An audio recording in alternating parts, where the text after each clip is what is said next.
जिन students ने इग्नू में PGDT post graduate diploma in translation में एडमिशन लिया है उन लोगों के लिए एक दुविधा हो गई है, क्योंकि इन्होंने जुलाई 2022 में जो प्रोजेक्ट का सिस्टम होता है उसको थोड़ा बदल दिया है। तो अब प्रोजेक्ट बनाने में बहुत सारी दिक्कतें आ रही हैं। इस वीडियो में हम आपको पूरा कंप्लीट प्रोसेस बताएंगे, क्योंकि स्टूडेंट्स कहते हैं कि यूट्यूब पे बहुत सारी वीडियोस हैं लेकिन वो पार्ट्स में बनाई हुई हैं। आज बता रहे हैं कि अप्रूवल कैसे लेना है, कल बताएंगे अप्रूवल मिल जाए तो क्या करना है, उसके बाद बताएंगे कैसे आपको प्रोजेक्ट बनाना है। लेकिन हम एक ही वीडियो में आपको सब कुछ बताने वाले हैं।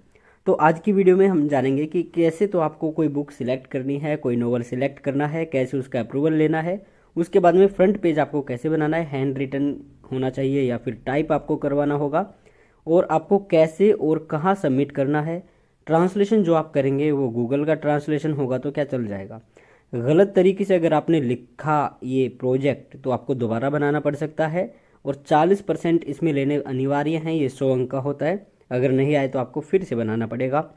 और क्रमवार तरीके से कैसे बनेगा, और अनुलग्नक यानी कि अनेक्षर क ख ग इन्होंने लगाए हुए हैं, वो कब कहाँ पे कैसे भेजने हैं। और अनुवाद के टिप्पणी भी आपको लिखनी पड़ेगी, वो कैसे लिखेंगे, उसमें क्या लिखेंगे, वो सारी बातें हम एक ही वीडियो में आज इस वीडियो में करेंगे। तो यहाँ पे आपके सामने पीडीएफ हमने ओपन कर ली है जो प्रोजेक्ट की है। ये है MTTP 6, बाकी MTT 5 तक आपके 5 सब्जेक्ट हैं, असाइनमेंट है।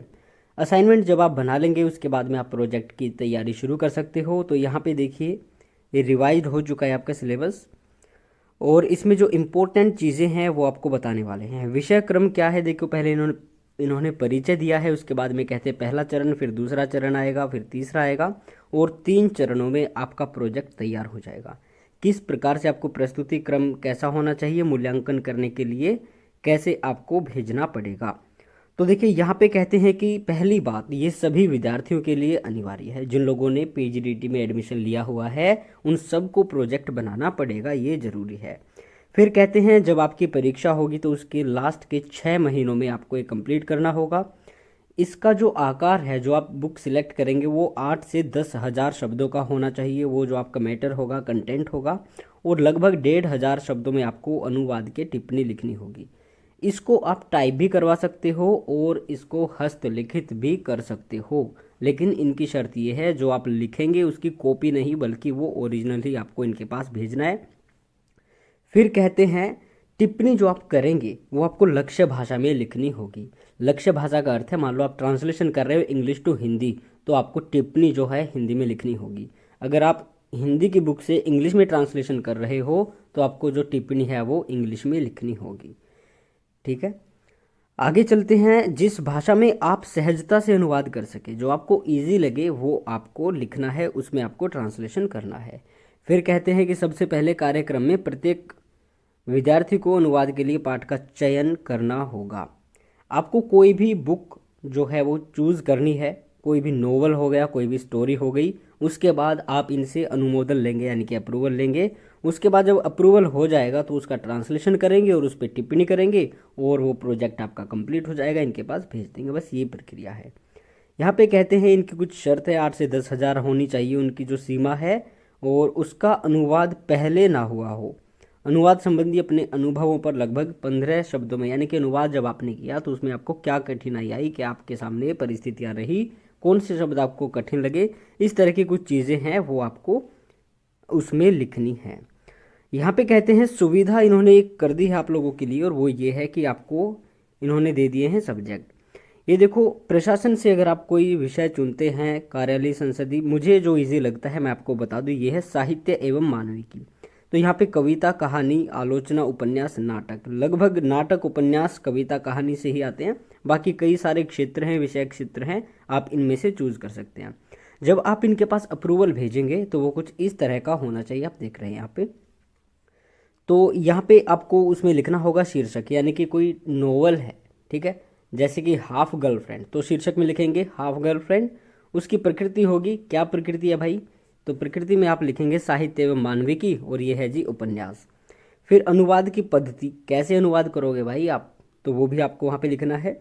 और अनुवाद जब आप करेंगे तो किन किन साधनों का प्रयोग करेंगे, आप उसमें लिखेंगे कि भाई मैं डिक्शनरी का यूज़ करूँगा, और बाकी मैं जो भी आपको ठीक लगे वो आप वहाँ पे लिख सकते हो अप्रूवल लेने में, और फिर कहते हैं कि आपको ये उनके पास भेज देना है। फिर यह सुनिश्चित कर लें कि आपके द्वारा चयनित सामग्री का अनुवाद पहले ना हुआ हो। अब जो स्टूडेंट्स हैं वो कैसे सिलेक्ट पता करेंगे कि यार इसका ट्रांसलेशन पहले हुआ है या नहीं हुआ। तो पहली बात तो जो पॉपुलर नोवेल है उनका पता होता है। अगर आप अमेजन या फ्लिपकार्ट, वैसे नाम नहीं लेना चाहिए, किसी वेबसाइट पे जाएंगे कॉमर्शियल वेबसाइट पे, तो वहाँ पे आपको पता होगा, वहाँ पे लिस्ट आ जाएगी। मान लो इंग्लिश के नोवेल का हिंदी ट्रांसलेशन कर रहे हो तो आप गूगल पे लिख सकते हो कि इसका हिंदी ट्रांसलेशन मुझे चाहिए। अगर वो अवेलेबल नहीं मिलता है तो आप समझ जाए कि इसका ट्रांसलेशन नहीं हुआ है, तो थोड़ी सी रिसर्च आपको करनी पड़ेगी और फिर आपको ले लेना है। आगे कहते हैं प्रस्ताव के साथ आपको इस आशय का एक घोषणा पत्र अवश्य लगाना होगा और इसके लिए अनुलग्न कै को भरे प्रस्ताव तैयार करना है आपको। ठीक है, तो लिफाफा देखो, अब क्या आपको दिखा देते हैं, ये है, आपको ये ऊपर रखना है। ये प्रिंट निकाला आपने, यहाँ पे नाम, एनरोलमेंट नंबर, जो भी आपकी डिटेल्स है, अपने हस्ताक्षर आपने करने हैं स्टूडेंट को। इसके बाद आपको जो मैंने स्क्रीनशॉट दिखाया था वो लगाना है, और उसके बाद जिस लिफाफे में आप भेजेंगे वो कहाँ पे भेजना है आपको, कार्यक्रम समन्वयक, पीजीडीटी कार्यक्रम, अनुवाद अध्ययन एवं प्रशिक्षण विद्यापीठ, block C 15C, Indira Gandhi राष्ट्रीय मुक्त विश्वविद्यालय, मैदानगढ़ी, नई दिल्ली। अगर आप जा सकते हैं यहाँ पर तो भी आप मतलब वहाँ पे जाके भी इसको अप्रूवल ले सकते हो। अगर आप नहीं जा सकते, काफ़ी ज़्यादा दूर है, कई स्टेट पार हो, तो आपको बाई पोस्ट भेजना होगा। कुछ कैंडिडेट्स पूछ रहे हैं कि क्या हम बाई मेल भेज सकते हैं, तो नहीं, आप बाई मेल नहीं भेज सकते। दो ही ऑप्शन है, या तो आप वहाँ पे जाके दे के आओ या फिर आपको बाई पोस्ट भेजना है। फिर कहते हैं अगर उनको ये पसंद नहीं आया, ज़्यादातर क्या है कि वो पसंद कर लेंगे, लेकिन पसंद नहीं आता है तो आपको फिर से करना होगा। इसीलिए कहते हैं कि प्रोजेक्ट का जो प्रोसेस है आप जल्द ही शुरू कर दो। हो सकता है कि जब टाइम 1-1.5 महीने का हो तो 15-20 दिन बाद आपका अप्रूवल आएगा और फिर आपको दिक्कत होगी अगर वो रिजेक्ट होता है तो जो भी वो टिप्पणी देंगे उस पर आपको ध्यान में रखना होगा। फिर कहते हैं परियोजना प्रस्ताव भेजते समय निम्नलिखित बिंदुओं पर अवश्य ध्यान दीजिए। तो कैसे आपको ये लिखना है, पंजीकृत डाक से भेजें आप। ठीक है, तो ये कुछ चीज़ें हैं, और कै में आपको भेजना है, तो ये कै मैंने आपको दिखाई दिया है, अनुलग्नक जो अनेक्षर है। आगे चलते हैं और आगे देखते हैं क्या इम्पोर्टेंट चीज़ें हैं।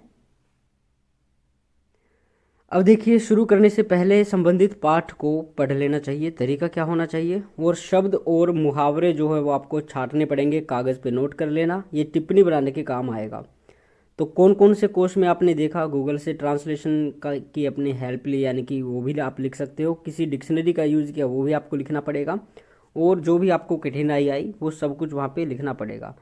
और जो आप ट्रांसलेशन कर लोगे उसको आप एक बार दोबारा से पढ़ना पड़ेगा आपको, और फिर आप ये सारी चीज़ें अनुवाद की टिप्पणी में लिखेंगे। ये इन्होंने यहाँ पे दिया हुआ है। तो जो कई सारे वर्ड्स होते हैं जिनका हमें ज्यों का त्यों ट्रांसलिट्रेशन करना पड़ता है, तो वो भी आपको यहाँ पे लिख देना है।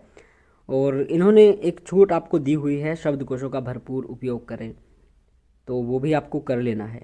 ठीक है, और एक इम्पोर्टेंट चीज़ ये है कि गूगल ट्रांसलेशन की हेल्प ले सकते हो, लेकिन ज़्यादा नहीं सीख पाओगे, वो असाइनमेंट वाली वीडियो में भी बताया था। तो आपको हेल्प लेनी है लेकिन अगर टाइम कम है तो भाई वो आप देख लेना उस हिसाब से। लास्ट डेट की बात करें तो भाई लास्ट डेट इसकी है 31 मई तो है जुलाई वालों के लिए, और जनवरी वालों के लिए काफ़ी टाइम है। अनुवाद की टिप्पणी आपको कैसे लिखनी है, 1500 शब्दों में लिखनी है। ये उन्होंने सारा कुछ यहाँ पे दिया हुआ है। तो निम्नलिखित पक्षों पर आप ध्यान देंगे और इसके बाद ही आपको टिप्पणी लिखनी होगी। टिप्पणी कोई बड़ी चीज़ नहीं है और जब आप ये ट्रांसलेट कर लोगे तो इसके साथ में आपको अनुवाद की टिप्पणी भी भेजनी होगी। अगर वो नहीं भेजते हैं तो भाई आपका जो है माना नहीं जाएगा। फिर कहते हैं अनुवाद परियोजना, अनुवाद टिप्पणी जो है फुल स्केप आकार के पेज पर आपको हाशिया छोड़ते हुए लिखनी होगी।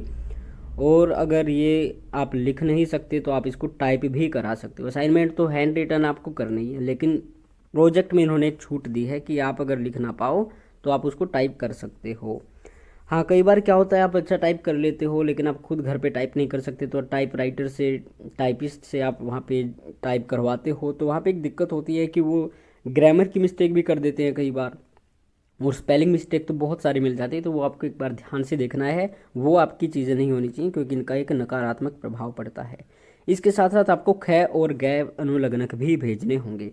ख में लिखा हुआ है कि भाई मेरा ये नाम है, ये है, वो है, और ये मेरा जो टॉपिक है ट्रांसलेशन का, ये आप इसको क्या करना है, अप्रूव करना है। और फिर आता है प्रमाण पत्र, आपको अवश्य लगाना होगा कि इसका ट्रांसलेशन पहले नहीं किया गया है, वो भी आपको बता दिया जाएगा। ये फिर से इन्होंने एड्रेस दे दिया है।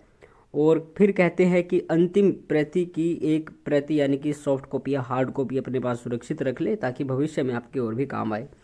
30 नवंबर से पहले जनवरी वालों को जमा कराना है, और जिनका एडमिशन जुलाई 2022 में हुआ है उनको 31 मई से पहले जमा कराना है। और अंतिम तिथि के बाद भी ये मान लिया जाएगा, जमा कर लिया जाएगा, लेकिन दिक्कत ये आएगी कि आपके मार्क्स जो हैं वो ऐड नहीं होंगे, फिर बाद में दिक्कत होगी। तो अनुमोदन पत्र आपको लगाना है, ख और ग दोनों लगाने होंगे। ख में ये कहते हैं कि प्रमाणित किया जाता है कि भाई इसका जो ट्रांसलेशन है वो पहले नहीं हुआ है, जो भी आपका सब्जेक्ट है। अब मूल्यांकन के लिए आपको भेजना है, तो भाई 40% अंक तो आपके कम से कम होने चाहिए, 100 अंक इसके हैं, और 2-3 महीनों के बाद इसके जो है मार्क्स आ जाते हैं। और नकल आपको नहीं करनी है किसी की, नहीं तो ये निरस्त कैंसिल कर दिया जाएगा, फिर दोबारा से आपको इसे बनाना पड़ेगा। और ख और ग दोबारा से ये आपको अनुलग्नक लगाने होंगे। तो ज़्यादा कुछ है नहीं, फिर भी आपको अगर कुछ दिक्कत आ रही है, कुछ ऐसी क्वेरी है जो हम इस वीडियो में आपकी क्लियर नहीं कर पाए हों, तो आप कमेंट सेक्शन में पूछ सकते हैं। और कुछ ज़्यादा नहीं है, बस यही है कि आपको अप्रूवल लेना है, अप्रूवल आपको मेल पे आ जाएगा। तो जब आप इसकी फ़ाइल तैयार करेंगे तो फाइल तैयार करते समय आपको अप्रूवल वो लगाना पड़ेगा कि अप्रूव कर दिया गया था, उसके बाद में ख और ग ये लगाएंगे अनुलग्नक। और फिर आपका एक और चीज़ है कि जिस भाषा में आप ट्रांसलेट करोगे, मान लो इंग्लिश से हिंदी में ट्रांसलेट किया, तो पहले हिंदी वाले लगाओगे पेज, उसके बाद में इंग्लिश वाले जो मूल आपके पेज हैं। तो ये सारी चीज़ें थी प्रोजेक्ट के बारे में। फिर भी अगर आपकी कोई क्वेरी डाउट रहता है तो आप हमें कमेंट सेक्शन में पूछ सकते हैं।